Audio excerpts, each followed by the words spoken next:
家好，欢迎来到美股预测。今天是2022年7月25日，星期一。今天大盘基本是在横盘整理，有小涨的，也有小跌的。从15分钟图看，不论收盘涨跌 ，NDX 和标普短线都放弃了一些阵地。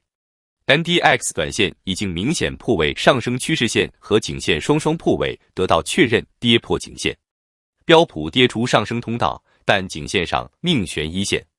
很多做短线的一半在60号均线失守时就会离场，不管是否跌破颈线。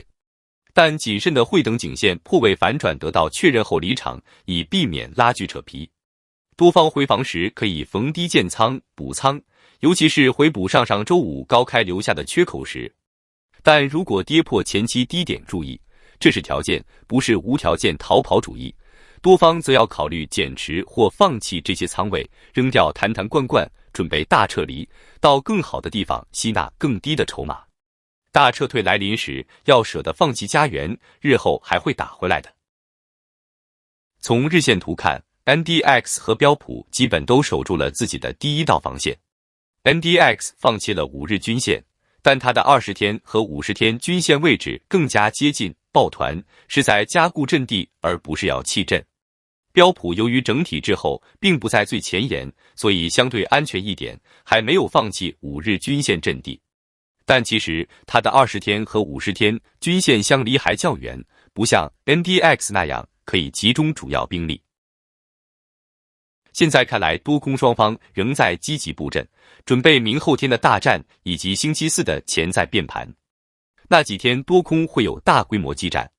先要看大盘铁血团前锋 NDX 状况。如果最后 NDX 不能突破阻力区12400-12800，其金字塔底就得不到确认。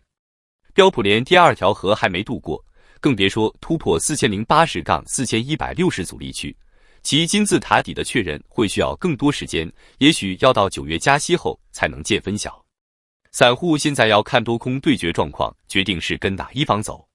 空方如果能击穿多方前期低点，摧毁多方各个回防区，空方就自然继续占着上风。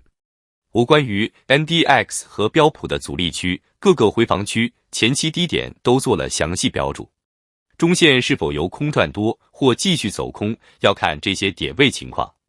多方目前还在坚守这些点位，现在又到了关键时刻。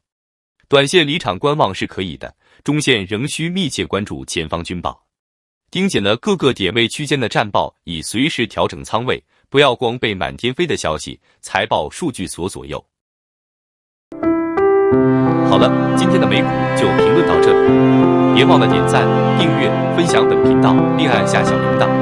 欢迎在评论区留言，祝你交易成功。谢谢收看，下次再见。